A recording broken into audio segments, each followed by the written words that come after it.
성경 마태복음 21장 같이 공부하시겠습니다.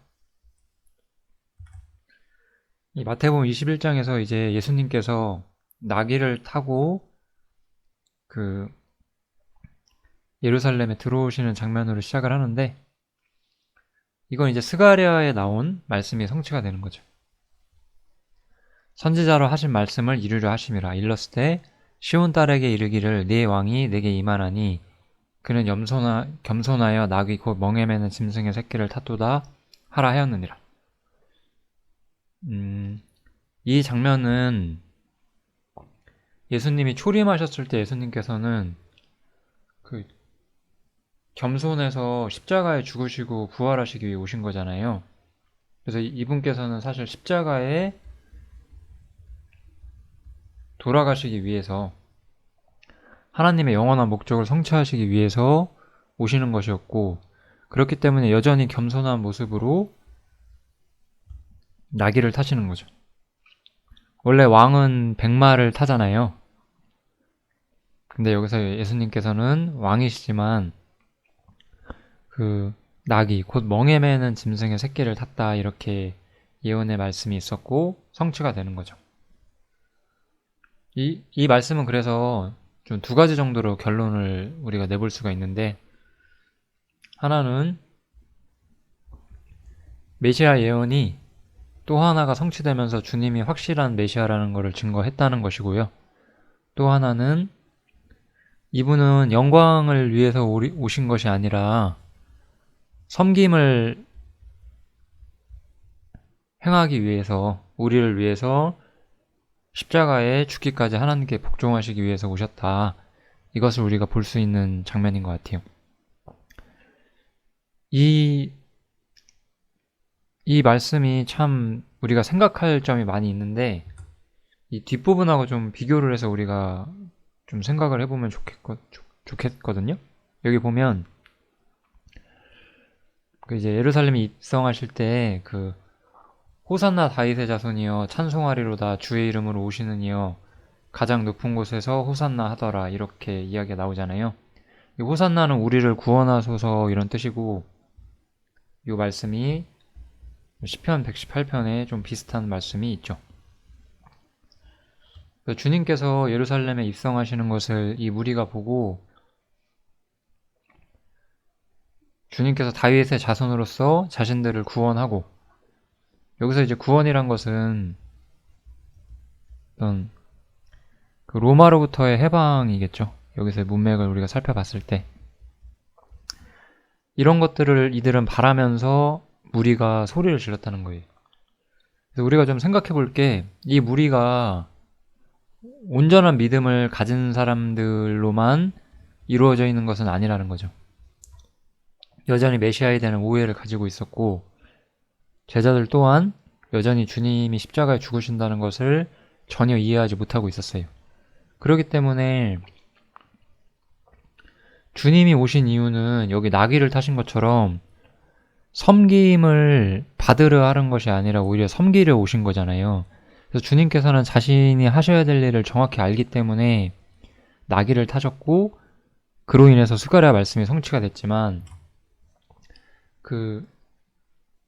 물론 이것도 성경에 나온 모습의 어떤 일부가 나타난 것은 맞지만, 주님이 지금 이들을 구원하기 위해서 온 거는 아니거든요. 물론 이거는 다른 방식으로 성취가 되죠. 이 로마가 해방되는 이러한 구원이 아니라 모든 사람이 믿음으로 말미암아 이 죄사함을 얻고 하나님 나라에 들어가게 되는 진짜 우리가 이해하고 있는 의미의 구원, 그것을 가져오게 되지만, 이 장면에서는 제자들과 예수님의 생각이 너무나 다르다, 우리가 그런 부분을 조금 볼 수가 있어요. 이제 예루살렘에 예수님께서 들어가신 이후에 이 성전 안에서 이 종교적 관행들을 책망을 하시죠. 같이 읽어보시면, 예수께서 성전에 들어가서 성전 안에서 매매하는 모든 자를 내어 쫓으시며 돈 바꾸는 자들의 상과 비둘기 파는 자들의 의자를 둘러 엎으시고 저희에게 이르시되 기록된 바 내 집은 기도하는 집이라 일컬음을 받으리라 하였거늘 너희는 강도의 구려를 만드는도다 하시니라. 이 유대인들은 이 성전이란 것이 하나님을 예배하고 하나님께 기도하는 집이어야 하는데 이 성전 밖에서 뭔가 장사를 했어요. 뭐 하나님께 드리려면 무엇이 필요한데 여기서 사서 뭐 이렇게 드려라 이런 식으로 어떤 이 하나님의 성전을 부패시킨 거죠. 사실 근데 이 종교 관행이 이때만 그럴까요? 우리 시대는 더 심하지 않나요? 이 돈이라는 문제와 종교라는 문제가 섞여버리면은 종교는 완전히 본질을 잃어버리게 돼요. 얼마나 많은 교회가 어떤 하나님을 위한다는 명목으로 하나님을 위한다는 명목은 항상 세우죠. 하나님을 위한다는 명목을 세워서 어떤 잘못된 어떤 물질적인 생각을 가지고 교회를 운영하는 사람들이 너무나 많아요. 성도들이 내는 헌금을 어떤 교회를 확장시키는 데 사용하고 이런 것들 전부 성경적이지 않거든요. 이 돈과 종교는 절대로 같이 엮여서는 안 되는 그런 부분이거든요. 근데 여기서 이 이스라엘의 종교인들은 그 강도의 소굴을 만들었고 지금도 사실 대부분의 기독교계는 강도의 소굴이 되어 있죠. 이렇게 말하면 본인들은 아니라고 펄펄 튀겠지만 하나님 보시기에는 정말 강도의 소굴일 거예요. 옛날에 제가 다녔던 교회에서는 어떤 일이 있었냐면은 뭐 되게 많은 일이 있는데 너무 자세히 말하면은 거기가 어딘지 아시게 될 수도 있으니까 그냥 좀 1층이 있었는데 1층을 이제 보수를 해요. 1층을 보수를 해서 이제 여기다가 커피숍이랑 뭐 이런 걸 만드는 거죠. 뭐 대충 뭐 이 정도만 하겠습니다. 뭐 예를 들어 이런 일들을 했다고 쳐봐요. 물론 이게 뭐 큰 일은 아니죠. 뭐 이게 뭐 되게 정말로 뭐 돈을 벌려고 하는 거 아닐 수도 있는데, 그러니까 이 커피숍에서 얻는 수익은 교회 헌금으로 사용된다 이런 거죠. 이런 방식은 사용하지 말아야 돼요. 이런 방식으로 강도의 구려를 만드는 거예요. 그러니까 교회에서 어떤 장사를 하는 거죠. 쉽게 말해서. 뭐 어떤 사람들의 물건을 대신 팔아주고 그 수익금의 일부를 교회가 더하고, 교회는 원래 이런 곳이 아니에요. 교회는 원래 초대교회에서는 가정에서 모였고 어떤 건축을 하기 위해 노력하지 않았어요. 교회 헌금이란 것은 원래 가난한 사람들을 돕기 위해 쓰는 거예요.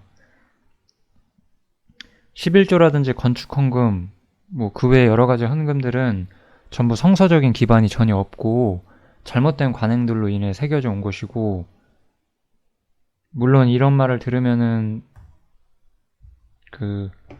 방방 뛰실 분들이 너무 많긴 하지만 사실입니다, 이건.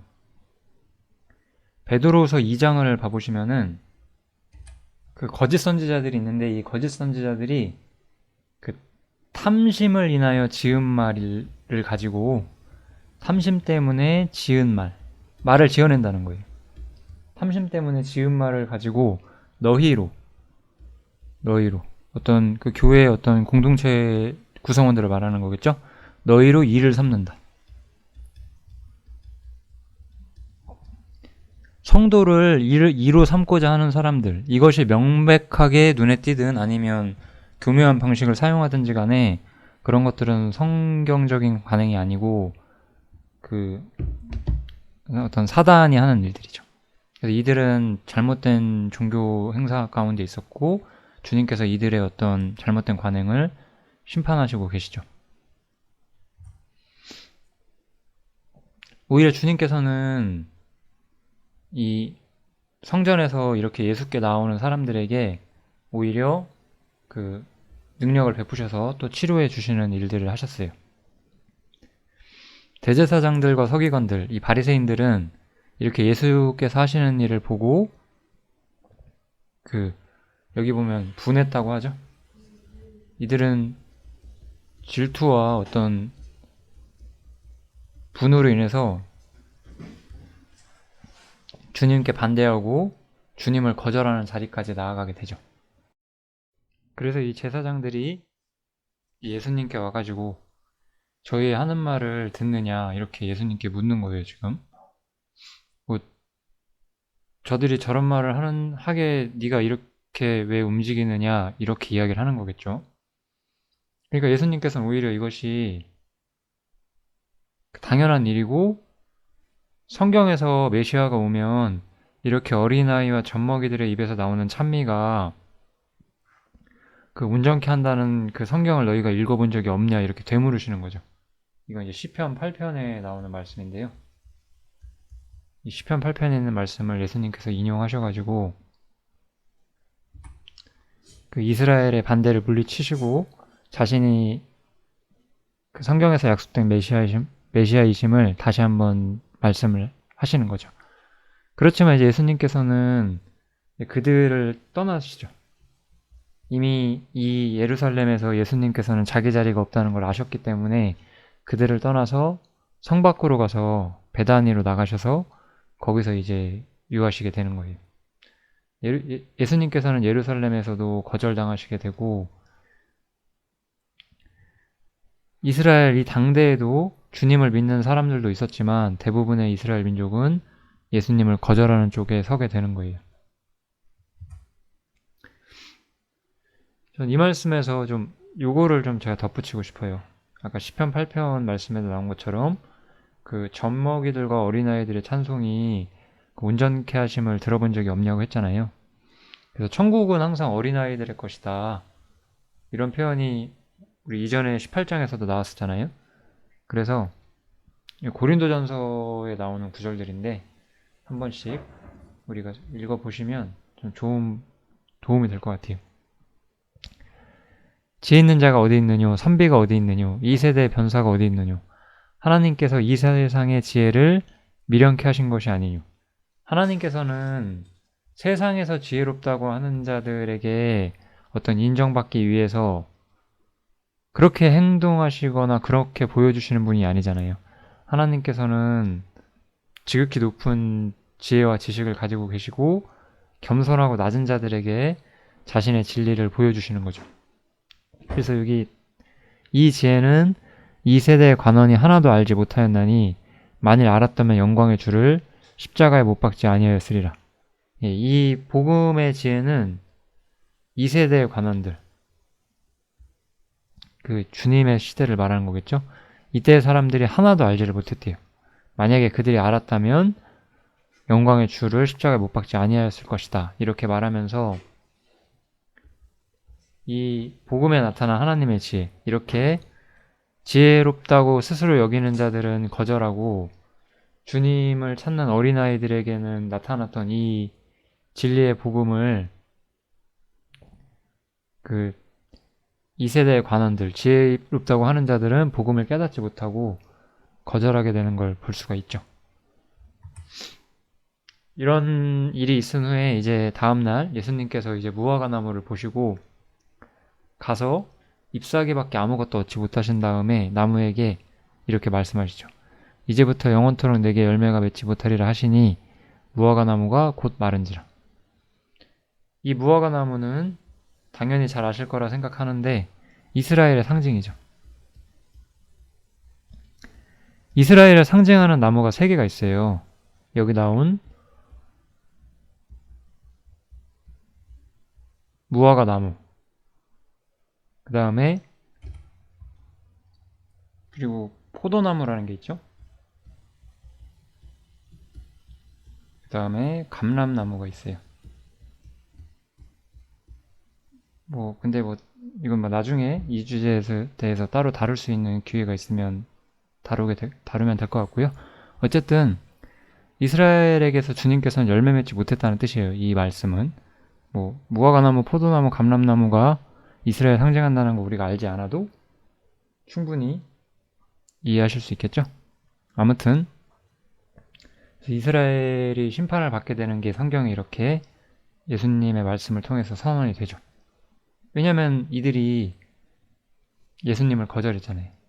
그래서 열매를 얻지 못하셨기 때문에 주님은 이스라엘에게서 그들이 책임 있는 민족이었기 때문에 마땅히 받으셔야 할 열매가 있었는데 그것을 얻지 못하셨기 때문에 이스라엘을 심판하신다고 선언을 하신 거예요.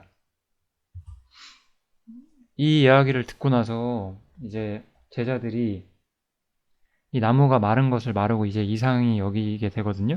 그래서 이제 어찌하여 이 무화과 나무가 말랐습니까? 이렇게 질문하게 되는데 그 질문을 듣고 예수님께서는 내가 진실로 너희에게 이르노니 만일 너희가 믿음이 있고 의심치 아니하면 이 무화과 나무에게 된 이런 일뿐만 아니라 그 다음에 이 산더러 들려 바다에 던지우라 하여도 될 것이오. 이렇게 나오죠. 이 말씀이 참 굉장히 많은 오해가 있는 말씀이죠. 산을 옮길 만한 믿음. 뭔가 불가능한 일을 성취시키는 믿음이라고 좀 알려져 있는데 뭐 그런 용도로 쓰는 것도 있어요. 근데 여기서는 그런 뜻이 아니에요.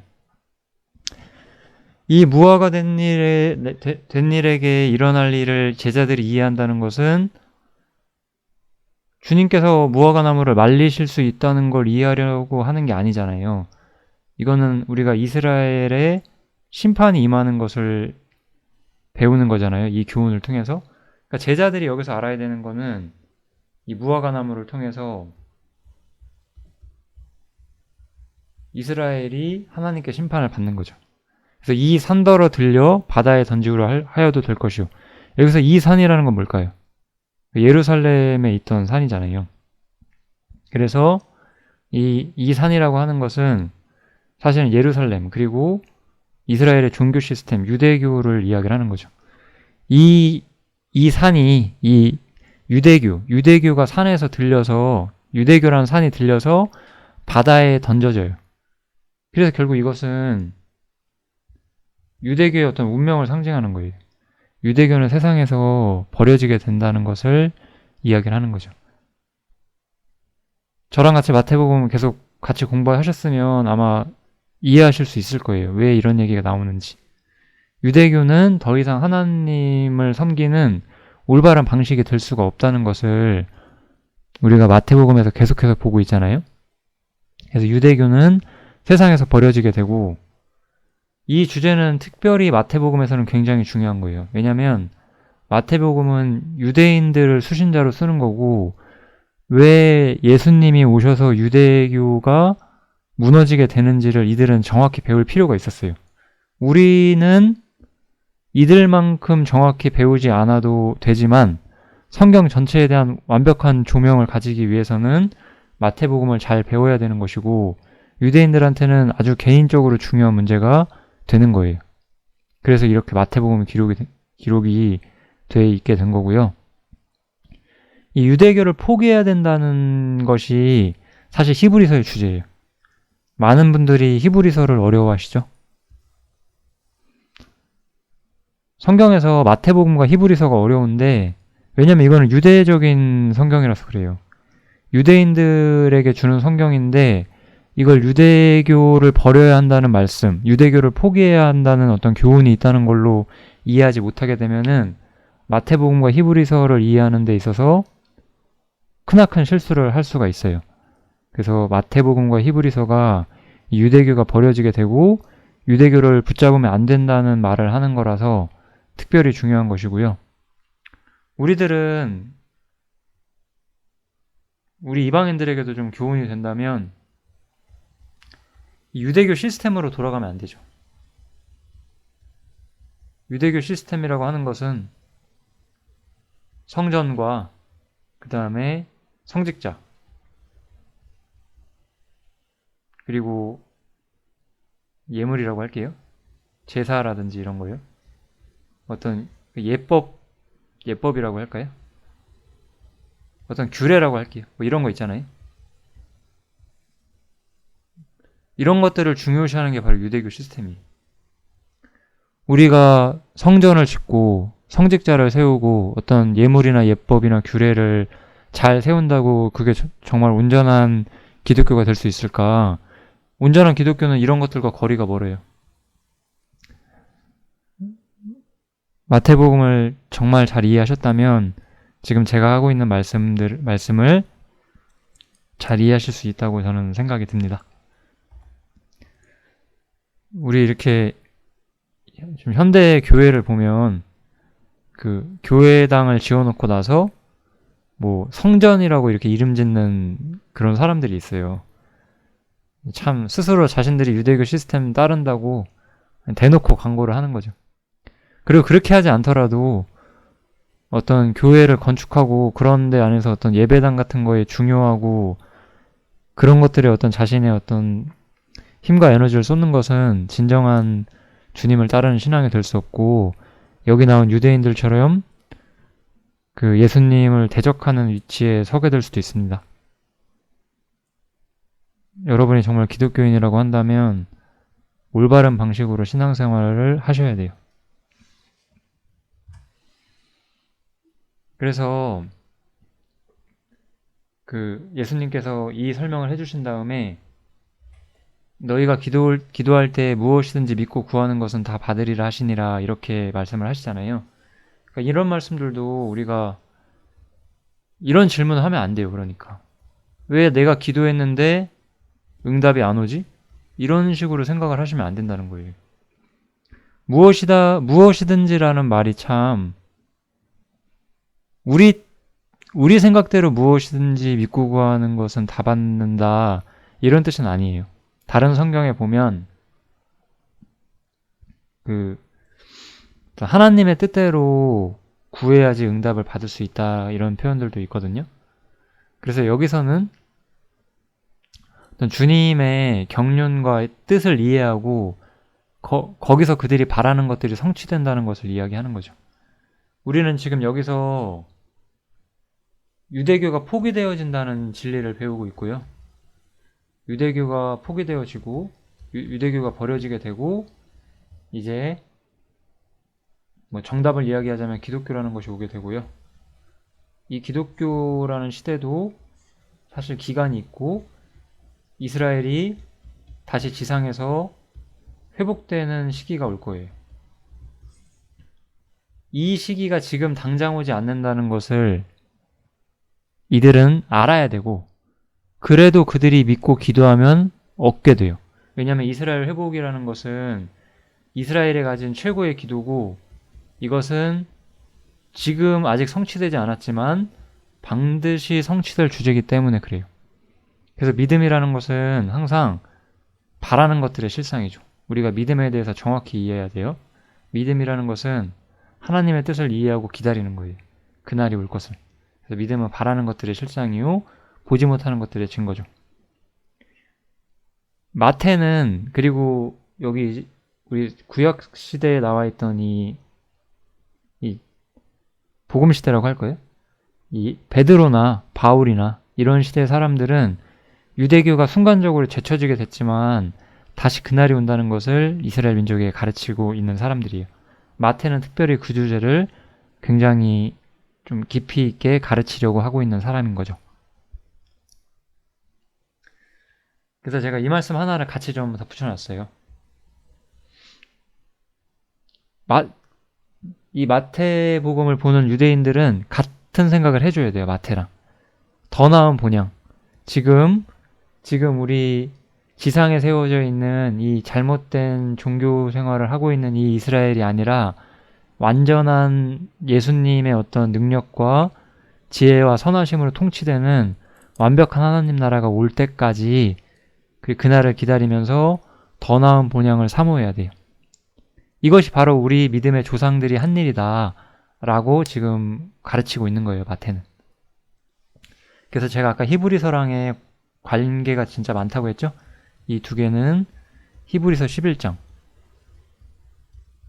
히브리서 11장의 별명이 믿음장이다. 근데 이 믿음장이라는 게 그냥 뭐 잘 믿어야 된다, 열심히 믿어야 된다 이런 추상적인 개념이 아니에요. 이것은 이스라엘이 자신들이 바라던 영원한 복의 날이 반드시 찾아온다는 것을 믿고 기다리고 그날을 소망하면서 자신들의 힘을 유지시키는 믿음이었죠. 그럼 우리는 이들과 같은 지상에서 하나님 나라가 성취되는 걸 믿는 사람들이 아니라 우리는 하늘에서 예수님과 영원히 함께 있는 것을 기다리는 사람들이에요. 왜냐하면 우리는 이스라엘이 아니라 교회에 속하기 때문에. 어쨌든지 간에 우리는 그런 사람들이기 때문에 어차피 우리도 더 나은 미래를 기다리고 사모하고 소망하는 사람인 건 똑같아요.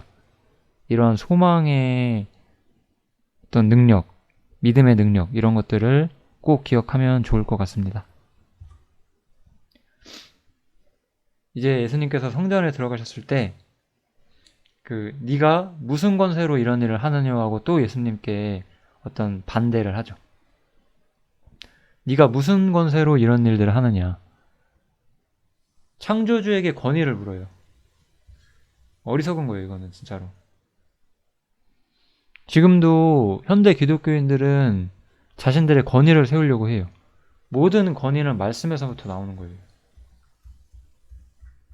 권위 있는 사람이 무슨 말을 하면 그게 옳은 말이 되는 것이 아니고 말씀이 바로 권위를 갖는 거예요. 말씀은 모든 사람 위에 권위를 가지고 말씀은 우리 모두를 지배하고 우리는 말씀이 지시하는 바를 따라야 되는 거예요. 이들의 어리석음이 정말로 크게 나타나는 부분이라고 할 수 있고 말씀보다 높이 서 있는 그런 기독교인들이 너무나 많죠. 미친 사람들이죠, 사실은. 제정신이 아닌 거고요. 말씀 앞에 굴복할 수 있어야 됩니다. 시편에 보면 주의 말씀이 주의 모든 이름 위에 가장 높다 이런 표현이 있거든요. 그래서 권위를 묻기 전에 우리는 말씀에 순종할 줄 알아야 되고 여기서 예수님, 하나님 자신이신 예수님께 권위를 묻는 이 종교인들은 예수님을 전혀 알아보지 못한 거예요. 아무튼 이런 말씀을 예수님께서 들으시고 예수님이 반문을 하시죠. 그러면 요한의 세례가 어디로서 왔냐? 하늘로서냐 아니면 사람에게로서냐 이렇게 물으시고요. 이 사람들이 그거에 대해 답을 못하고 서로 의논을 해요. 왜냐면 이거 좀 난해한 질문이었거든요. 하늘로서라고 하면은 어찌하여 저를 믿지 아니하였느냐 할 것이요. 만일 사람에게로서라 하면 모든 사람이 요한을 선지자로 여기니 백성이 무섭다 하여 예수께 대답하여 가로되 우리가 알지 못하노라 이렇게 이야기를 하죠. 사람에게로서라고 하면 많은 사람들이 요한을 따랐기 때문에 사람에게로서라고 말하게 되면은 자신들이 어떤 궁지에 몰린다는 거예요. 이런 이 사람들은 되도 않는 소리를 하면서 이 궁지를 모면하려고 하다가 그냥 우리는 모른다 이렇게 답을 하는 거죠. 이거는 자신들의 진짜 아무런 권위와 자격과 지혜가 없다는 것을 그냥 드러낸 거예요. 그래서 이스라엘이 이렇게 잘못되어 있다는 걸 우리가 봤잖아요. 이제 그래서 예수님께서는 3가지 비유를 하셔서 이스라엘의 상태를 좀 묘사를 해주시는데 이 첫째 아들과 둘째 아들의 비유는 잘 아시죠? 첫째 아들은 대답을 하고 하질 않아요. 둘째 아들은 거절하는데 나중에 뉘우치고 해요. 그래서 그 둘 중에 누가 아비의 뜻대로 하였느뇨 이렇게 예수님께서 물어보시는 거예요. 가로되 둘째 아들이니이다 이렇게 답을 하게 되고요. 예수께서 저희에게 이르시되 내가 진실로 너희에게 이르노니 세리들과 창기들이 너희보다 먼저 하나님의 나라에 들어가리라. 바로 주님께서 이 비유의 핵심을 답변을 해주시잖아요. 너희라고 하면 여기서 이 바리새인들을 말하는 거고요. 첫째 아들이겠죠. 이들은 율법을 잘 지키는 것처럼 율법에 대해서 대답을 잘한 거예요. 하나님 명령에 대해서 우리는 잘 지키겠다고 대답은 잘하는 사람들이었어요. 그런데 실제로 이들은 율법을 전혀 지키지 않았어요. 바리새인들은 율법을 잘 지키는 사람들이 아니에요. 율법을 안 지키는 사람들이었어요. 가장 잘 지키는 사람인 것처럼 행세하고 있지만요. 실제로는 그렇지 않았다는 거예요. 둘째 아들은 율법을 거절한 사람이에요. 여기서 거절했다는 것은 율법의 어떤 계명을 잊어버리고 어떤 잘못된 삶을 살았던 사람들을 이야기하는 거죠. 여기 말하는 세리와 창기들이죠. 그렇지만 이 사람들은 뉘우치고 순종을 해요. 이 둘째 아들이 더 아비의 뜻대로 한 거잖아요. 그래서 주님의 뜻대로 하는 거는 오히려 너희 같은 바리새인들이 아니라 이 세리와 창기들이다. 그러므로 이 세리와 창기들이 너희보다 먼저 하나님 나라에 들어갈 것이다 라고 예수님은 선언하시는 거죠. 바리새인들의 실패를 완벽하게 설명을 해주시고 계시죠. 이 두 번째 비유는 포도원 농부의 비유인데, 한 집주인이 포도원을 만들고 사늘로 두르고 거기 집 짜는 구유를 파고 망대를 짓고 농부들에게 새로 주고 타국에 갔더니, 여기는 쭉 비유죠. 실과 때가 가까움에 그 실과를 받으려고 자기 종들을 농부들에게 보내니.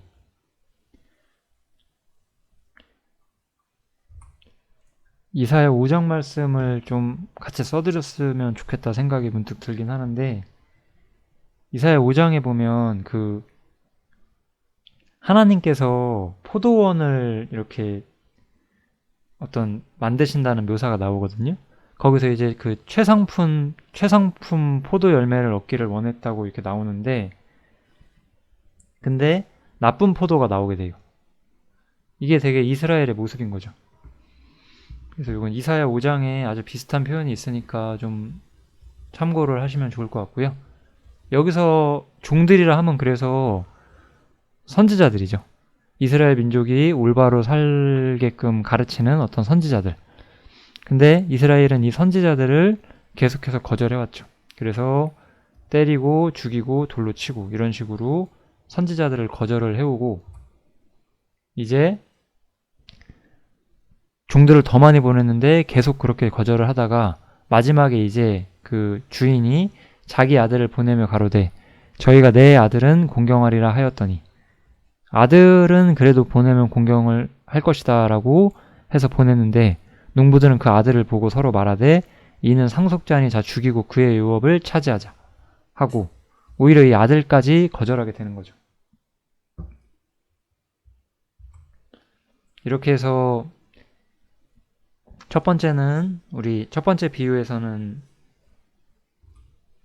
어떤 하나님의 가르침에 대해서 우리가 어떻게 올바로 오는지를 배웠다고 한다면, 두 번째 비유의 어떤 핵심은 이 메시아이신 아들을 받아들이느냐 아니냐라는 문제이고, 이스라엘은 이 아들을 거절했다, 이 주제를 다루게 되는 거죠. 마지막 비유는 이 건축자들의 버린 돌 비유인데요. 예수님께서 이렇게 말씀하시죠. 너희가 성경에 건축자들의 버린 돌이 모퉁이의 머릿돌이 되었나니 이것은 주로 말미암아 된 것이요 우리 눈에 기이하도다함을 읽어본 일이 없느냐. 이것도 시편 118편 구절이죠. 시편 118편에 이런 구절이 있는데, 이게 참 엄청난 예언이고 비유죠. 이 건축자들이 누굴까요? 건축자들은 이 바리새인들이죠.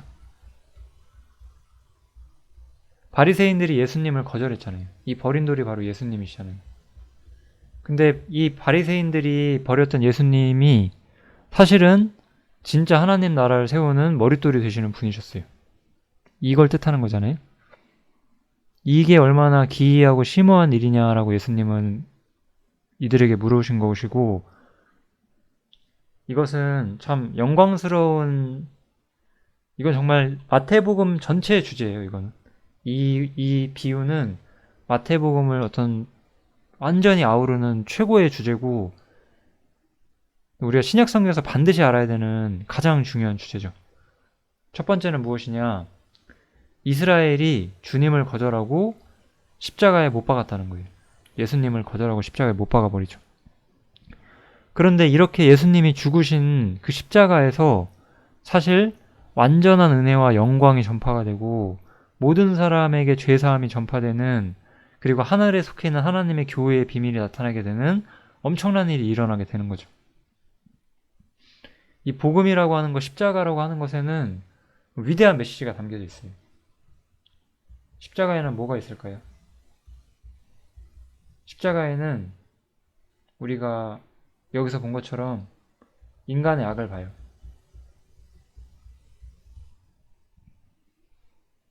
그런데 이 인간의 악이 오히려 하나님의 어떤 완전하심을 드러내게 되고 우리를 향한 사랑을 드러내시게 되죠. 이것이 주로 말미암아 된 것이고 우리 눈에 기이하도담을 읽어본 일이 없느냐, 내가 지금 하는 일이 그 일이 아니냐라고 예수님 물으시는 거잖아요.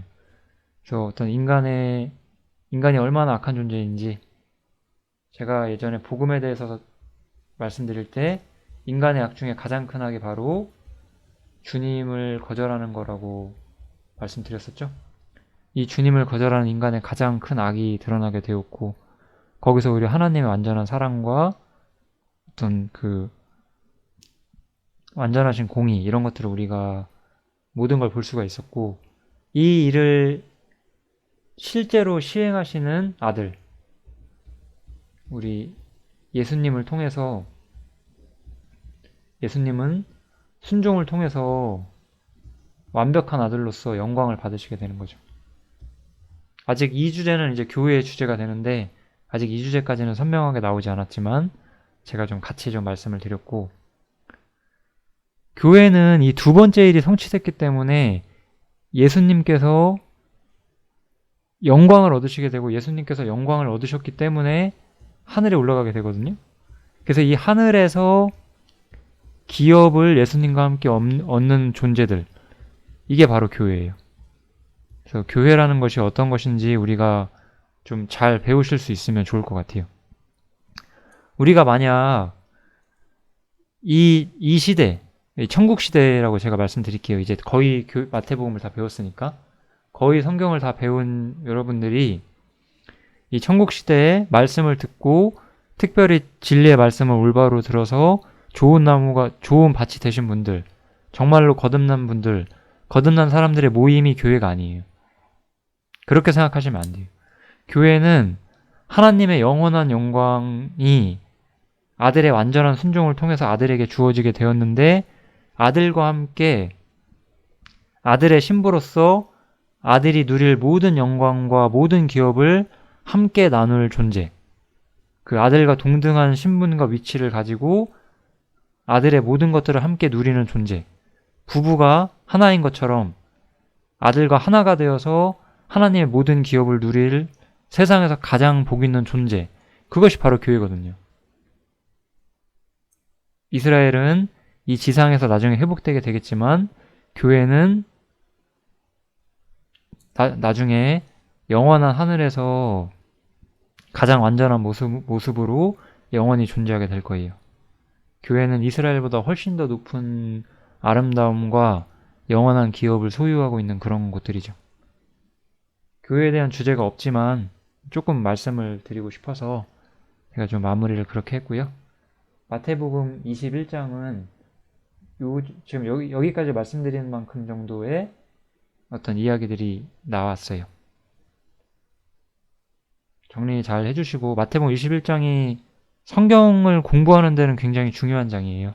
특별히 우리 영혼 속에 무슨 엄청난 도덕적 교훈을 주거나 그런 건 아니지만, 오히려 성경 전체를 좀 올바로 배우고 싶으신 분들한테는 굉장히 중요한 어떤 비피춤이 될 거라고 생각을 합니다. 21장 여기서 마치겠습니다. 감사합니다.